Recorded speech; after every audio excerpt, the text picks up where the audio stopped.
Hey, this is Stef, and welcome to the Together Moving Forward podcast.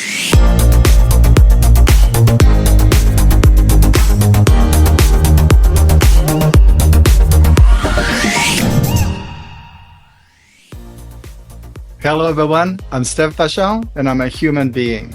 Again, welcome to the Together Moving Forward podcast, finally loving and respecting ourselves. This is a podcast for the 2S LGBTQI+ community, along with our friends, allies, and all human beings. I'm so happy and excited to be here with you today for our second episode with our first guest.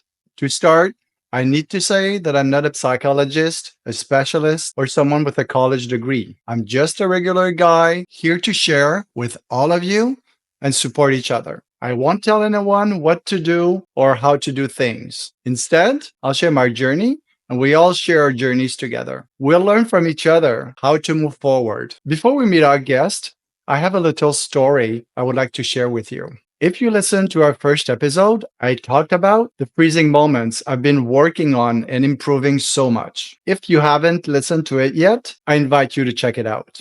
Okay, I'm not cured at all.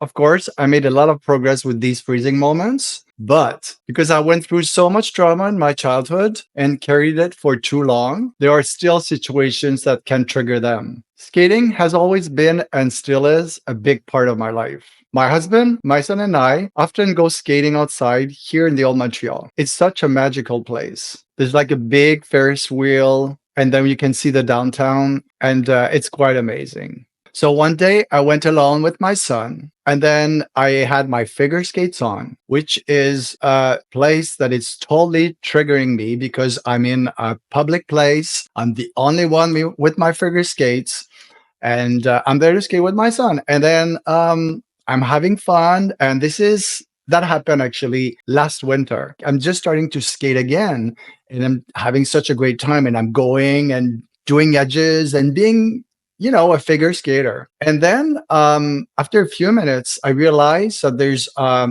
couple, a man and a woman, and they are together. And I see them looking at me and laugh. And then I thought, no, that can't be true. And I'm probably just making up things in my head. But then it keeps going more and more. And like after 5, 6 times, I'm like, no, they're making sure that I see them laugh at me. And I froze. This brought me back into my childhood right away, even if I'm, working so much hard on this. And it just brought me back. And I felt immediately the shame and the guilt. And I just thought, okay, I'm going to just leave and be invisible again. That lasted maybe a minute or two, and I just felt it in my body. What happens is I become like all numb, and it starts from my stomach and it just moves up into my head. I'm there with my son and I'm starting to be cranky, and I'm just like, skating around, and I stop right away, and just my body speaks to itself. And then we have to go outside and go in the room because they're going to be flooding. I'm like, okay, I'm just going to go and buy myself hockey skates and just be like everybody else. And then I went, wait a minute, this is not working. No, this is not happening. And so I'm working with my son. We go into one of the dressing room, and of course the couple is there again, and they keep looking at me and laugh. The women laughs like really loud. And then I'm like, okay, what am I going to do now? Like, am I going to react to this and go and punch her in the face or scream at her, scream at them? I'm like, no, I'm not going to do that. I always have the choice of how I'm going to react to things. And I cannot control the environment, and I cannot control how people are going to look at me. How I felt again, the shame and the guilt of being who I am. It was like, wow, it's still sometimes, most of the times I'm okay, but it can still trigger me. The flood was done, and then we could go back on the ice. My sister's like, no, we're going back skating. And I'm like, yes, we are. Watch me. So I got on the ice and I started skating like fast and with elegance in my arms and everything. And I thought, you watch me. And then I did it on purpose. I just went by them with the biggest smile. And I thought, no, I'm not going to let those people and the outside environment making me feel ashamed of who I am. And to me, that was the best thing I could have done for myself. And the way also I acted and reacted to their disrespect. I think sometimes you do have to, yeah, answer back or whatever. But I thought this one was the best revenge I could have done. I say revenge, but it was like just I felt so happy and proud of myself after that. I have another little story, but really quickly, I'm back on the ice. I started training again because I want to compete as an adult. So I registered into a club and I put my skates in the stands. The guys that are the maintenance guy that take care of the ice rink and everything. And so I see the guy walking by. He's never talked to me, and then he just stops and looks at me up in the stands, and he said, "Sir, it's so beautiful to watch you skate." My jaw just dropped and I went, "Oh my God, that is so sweet. Thank you." And they're like, "Welcome." And then he just left. And then I just felt this heat coming up, just like all the way up to my face. And I just started crying. Wow. That just made me feel so like wonderful. And then so I'm like, I'm looking everywhere if somebody's watching me crying. It was like, wow, such a contrast with the other story. But I don't have to react to people or situations if I don't want to. I can control those events, but I can control how I respond to them. I get to choose how I want to react. Sometimes it's worth fighting back. Other times it's better to show yourself love and take a little playful revenge, just like I did. Okay, now let's meet our guest. When I decided to create this podcast, I immediately knew I wanted him to be my first guest. First, because I've known him for so many years. I watched him grow up almost every day for years. I was his skating coach, but also because he reminds me so much of little Stef. Amazing young boy, full of life, confident, and incredibly talented. The first time I saw him on the ice, I went, wow. From a very young age, he knew exactly who he was and where he wanted to go. Unfortunately, he also had to face homophobia and so much more. Now in his 20s, I see him reclaiming his power, recognizing his worth, and working on himself. And I've said, let's meet him. Okay, so here we are, everyone. So I'm here with my first guest ever to the podcast, and I'm so excited and happy to have MinJun with us because when I first started, while thinking about doing the podcast, like I said in the intro, the first person I thought of having as a guest was you right away because well first because I've known you for quite a while and I think I want you to be talking about this and I've seen you grow up. I've seen you transform in who you truly are. So I thought you're like the perfect example for me and for all of us to be our first guest. So thank you so much to be here. Thank you for having me, actually. This is like so exciting because you're my first guest too, and I'm like, ah, finally we're going at it. Okay, just to start with, tell us a little, just briefly about you, and is there a part that you would like to highlight? So for me, I think the journey between us, me and Steph, basically started like a really, really long time ago. I'm not entirely sure at what age like I met you. I think like Eight or I would think 8 or 9 years I old, think or yeah, like 8 or 9. yeah. We've known each other for all of these years. So basically, we met in 2009. And how old are you now? I'm 23. I remember us meeting for the first time, and for me, it was kind of weird because growing up figure skating, all of my coaches, well, my previous first coach was a female skater. So for me, seeing another man on ice was like very inspiring. And then I think we just grew very, very close actually. Very quickly, if I can Very, add, yeah, yeah.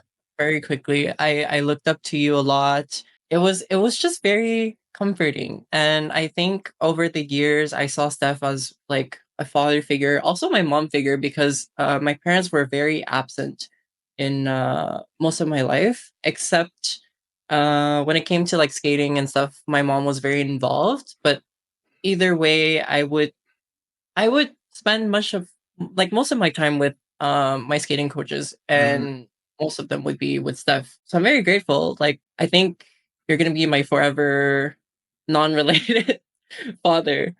Oh, and we don't see each other enough. We have to start seeing each other a little bit. I know, like, you're growing up and you're doing your own thing, Yeah. but anyway, and I want to say how we like the first time I saw you, and it's so clear still. I was coming to go coach, and I'm going to the boards, and then I see this little Asian boy just going at it like, and I just went, "Oh my God, who is he?" Right away, like so talented, just like a little energy ball on the ice, you know. And we don't see that a lot. And right away, I'm like, "My God, this is going to be amazing, like an amazing journey." You are one of the reason why I stayed into coaching that long, and I kept going too, because it was so empowering to always go give you lessons, because you actually reminded me of little Steph a lot. You know, driven, and you knew exactly what you wanted to be, you knew where you wanted to go. And there was not one second where that you stopped. You know, it was always like, okay, let's go, and let's do it more. And how I never had once to tell you, go practice. You knew exactly what you wanted to be. And that reminded me so much of when I was a young boy. So I think this is why we also connected so much right away. And those are really good qualities when you're young, to know what you want and work for it and be so determined to go and get it. So it was always so wonderful to coach you and be a part of this. So thank you very much. Let's move on with how was your childhood, and how did it impact your life until now? My childhood was a bit non-existent. First of all, like my parents were very strict at home. It's always like education and also putting myself in something more professional. I know for a fact that my first choice, my parents wanted me to start ice hockey, but I definitely was not. I was not that type of person. I can I relate. watched, yeah, I watched figure skating on TV a lot, and I think I nagged my mom a lot.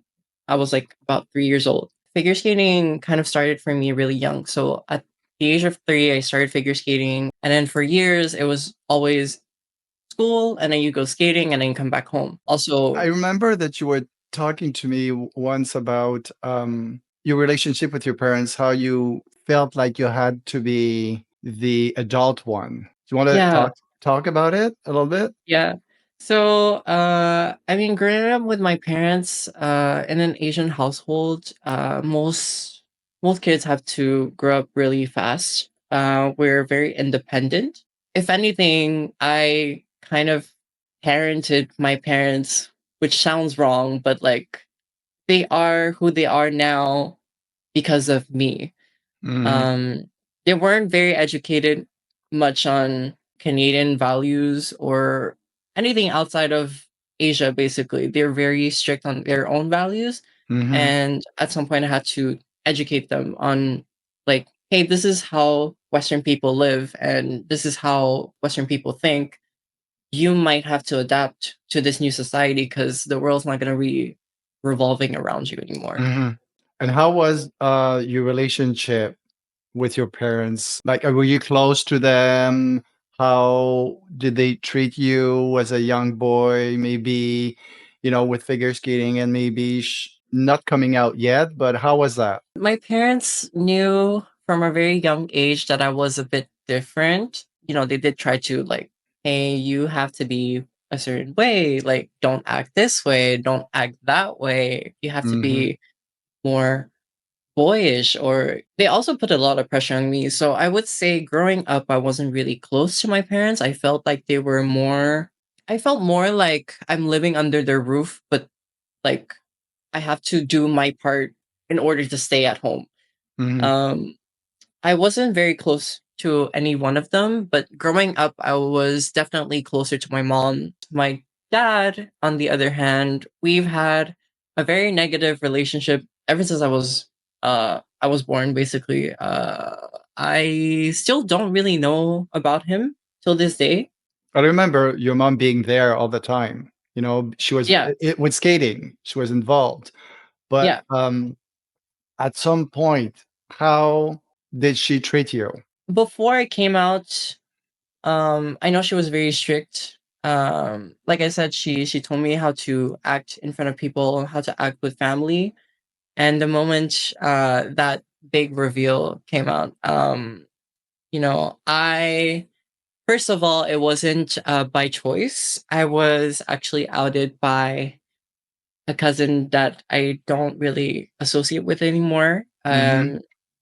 He basically, as a young naive kid that didn't really know how social media can fly across a whole family very easily. And quickly, I yes. did my first, yeah, I did my first coming out video on YouTube, and I made it very public that Mm-hmm. my family wasn't very supportive. They weren't very educated, and how I felt very stressed out. The fact that I was a gay child living in this Asian household, and then that got out to my mom, and then she sat me down, and she was like, this is a joke, right? And then I had to like, no, mom, like, you know, this is how I am. And despite that fact, like I'm still going to school, I'm still focusing on my studies, I'm still skating, like Mm-hmm. nothing has changed. But I remember that day very clearly. She was like, oh God, like this can't be happening. How can you give me a one single child and he's already Ah, like oh yeah. mentally challenged, or like the words she said that day were very hurtful. Definitely not what a mother should be saying. Mm-hmm. She really told me like, hey, I'm gonna put you in a mental institute, we're gonna reconvert you into a heterosexual man. She took away my phone, she took away Oh internet. yeah, yeah. Mm. I had no PC, no TV, no television at all. It was silent treatment for a whole week. And then I just lied to her, like, hey, I guess I like girls now. I'm heterosexual. Give me my phone back. Give me everything back. But obviously, I never changed. I just kept it very secretive. And Mhm. I only shared it with close friends. I never ever talked to my family ever again because not only was I felt like I was made to feel ashamed. Mhm. A lot of my family members also call me, well, call my mom specifically, and they were like, "Is it true? What happened?" Like, What happened? I never thought this was gonna happen, and then I was like, "Okay, this is too nosy. This is too much." And at that time, I was 14, so Okay, I was just gonna ask you because I'm trying to remember when. mm, So you were 14 already. Okay. See, I yeah. didn't know that yet. Now I remember. Yeah. There was someone that mentioned it to me. And then she said, I can't believe he's doing that now. His parents are going to treat him bad. And I snapped really bad and I went like viral upset. And I said, you don't know what you're talking about. This is about him finally just wanting to be himself. And you're there judging how he's going to be doing it. Then after that, so you kind of said you were back to being in the closet. Next, how did that go first? And how long did you act that way? And what happened that you came out again, kind of? And I feel like I was really tiptoeing on eggshells. I feel like any wrong, any wrong move, any wrong act, any wrong speech, any wrong anything, right? I feel like I would have been disowned at that point. It was very stressful. I mean, I was a kid. Like, Mm-hmm. I don't think any kid should be going through that. No, certainly not in 2025. It wasn't healthy. I mean, I didn't know at that point what depression was, but I'm pretty sure I was a depressed kid. Mm-hmm. Uh, my mom would snap these really snarky remarks like, "Oh, the way you're dressing is very faggot." Um, Mm-hmm. the clothes I was wearing from head to toe had to be a certain way. It had to be something she would buy, something that she likes. So whatever I like didn't matter at that point. Also, the toys or like the games that I had, I grew up loving Barbies. I think I probably watched all of them.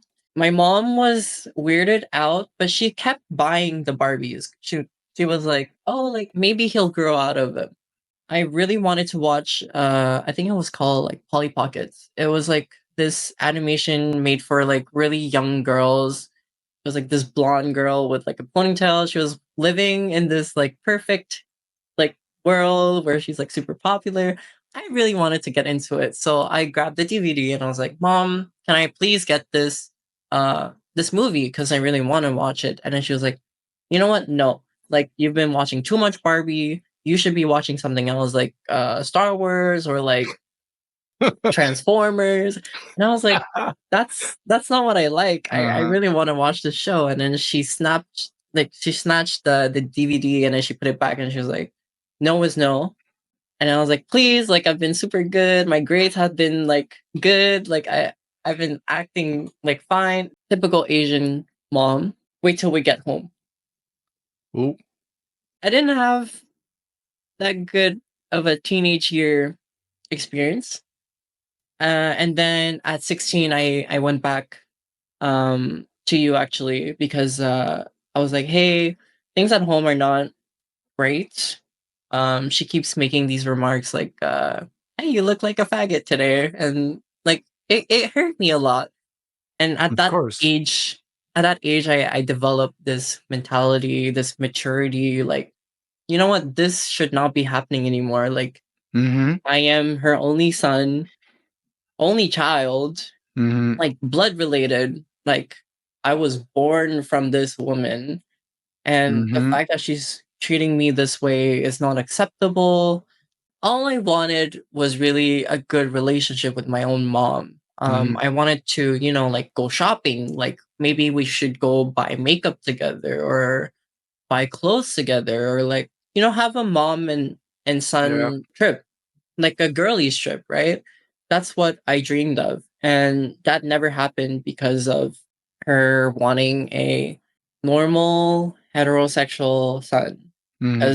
Because homosexuality was not normal to Asian culture. So then I think I sat down with you and I think I cried Well, a lot. before we sat down, if I can interrupt you. Well, Yeah. first, I remember your skating going weird. Oh yeah. First, because you were so talented and so already an incredible. You were at the national level. You're being on top, and but then you were like roller coaster. And there was days you were just so perfect, and then, but I would see other days like struggling so much, and you could see your face was not.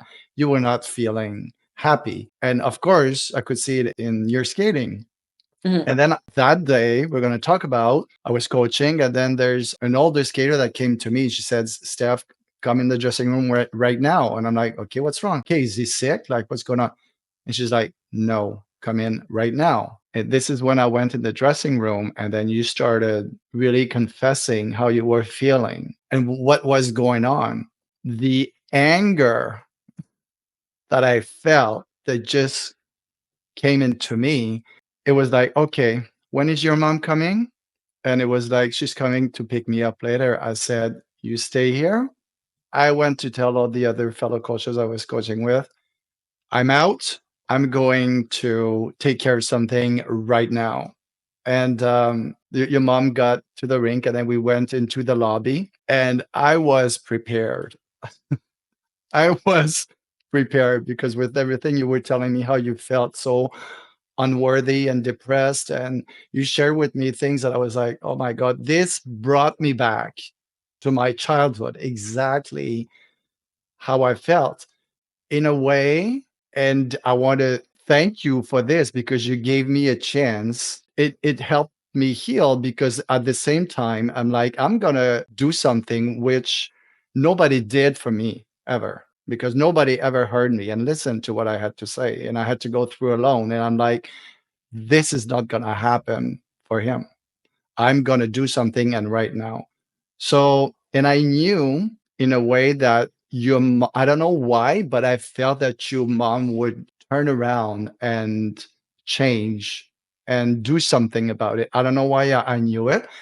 And then I knew that she was tough and she could take what I would have to tell her. So then basically we went into the lobby and we all sat, the three of us together. And I was trying to stay so, I felt like we were at the Olympics and I had to look calm, but say what I had to say. So I looked at your mom and I said, do you like me? And I know she loved me and she really trusted me. And she's like, oh, Steph, of course, I love you and I really respect you. I'm like, no, really, what do you think of me? And then she kept going on it. And then I looked at her and I said, you're a hypocrite.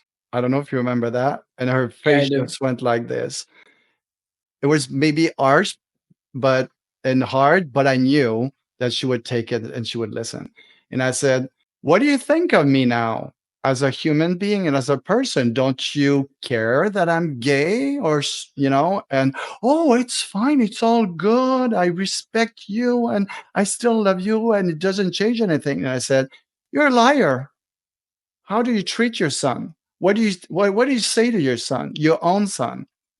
And then she said, nothing. I would never say that. And this is when you just started. It was so powerful to see you just stand. You stood up and you started like just spitting out everything you had to tell her. And you were speaking Cambodian, English, French, all these three languages. And you just started spitting out what you had Yeah. to say in all these three languages, but I could feel, I mean, I just saw you. It was just so powerful to see you. No, you say this, you say that, you treat me like this. And she was just like, and she did listen to you. And that's something that was so nice and so good for me to see because she did listen to you and you said everything you had to say. Then I let you both do your thing, but I remember everybody looking at us in the lobby and we're just like, "Rah, rah," we're just going at it. But it was just so, it made me feel so good to see that. And then after you were all done, she stood up and then she gave you a hug and you guys held together. And that was like, it made me feel so good because I thought, well, first you were able to say what you had to say and she was strong enough to take it and then turn around. And from what I know from what you've said is that she changed after that, right? Oh yeah. I don't even recognize her. Like Mm. the way she's acting now, like I would have never guessed she was like that before. See, for that to me is the biggest gift I could receive. I'm happy. I'm so happy I was strong enough to, well, it was for me like it was for me too. What I did for you was for me too. This is when I started to understand, okay, when you help others, you help yourself too, because that helped me heal. And I remember coming back home and telling my husband that it was one of the best days of my life. Like it made me feel so good. And it's so nice to see that it turned around. And now, how is your relationship with your mom? Like you've talked a little bit about it, but can you tell us more? Like, what do you do together and all of that? Ever since that day, actually, at first it was kind of awkward because then she was like she was accepting of what happened and she was a lot more understanding, but our relationship was a bit awkward because then she was like, I feel like I just got outed for being a very mean person, and I think she was a bit angry for a bit. Definitely embarrassed. She was very embarrassed. She didn't want to show up in front of you for a while because then she felt very guilty of being the way she was. After that, we grew into this, hey, how can we work things out? Can we talk about it? So after that day, we didn't talk for a few months, I would say, about the situation, what Okay. happened. And then after that, I think we just sat down at the dining table. And then she was like, so tell me more about your interests. And then I told her, like, like, I like makeup a lot. I do steal your makeup sometimes. You just don't know. And she was like, "Oh, that's why some of my stuff is missing sometimes." And you know, we laughed it off. She became a lot more accepting of what I was wearing. If anything, she was complimenting me. She was like, "Oh, this really fits you well. This looks really clean." So the first year, I would say, after that second official coming out, Mm, she it was more of a learning curve for her, because obviously she was never surrounded by a close family member that was part of the LGBTQ like community. mhm. So for her, it was like not only she had to learn how to parent a gay child, but also like learn about like what's correct to say, what's not correct to say.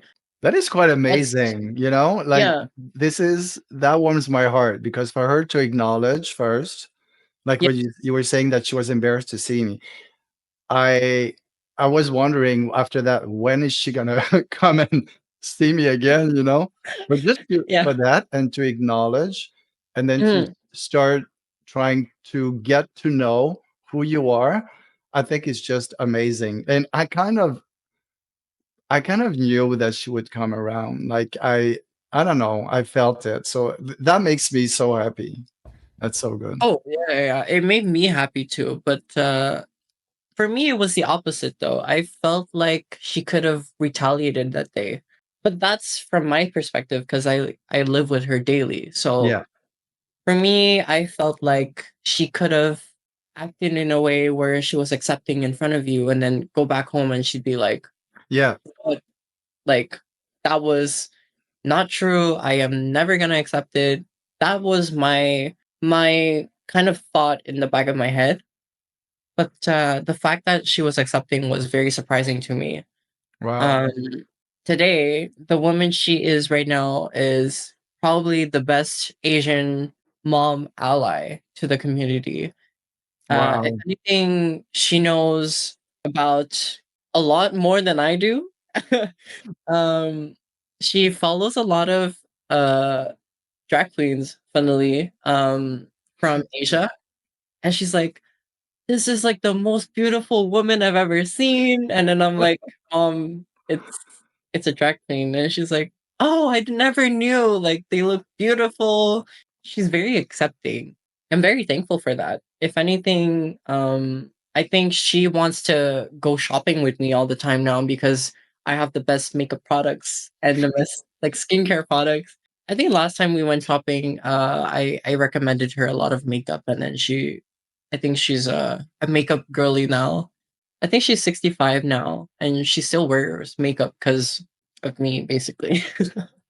Okay, so we definitely have to go out for dinner, the three of us. Like, Mhm. I have to. That warms my heart. It's so cool. It's just so Yeah, cool to hear.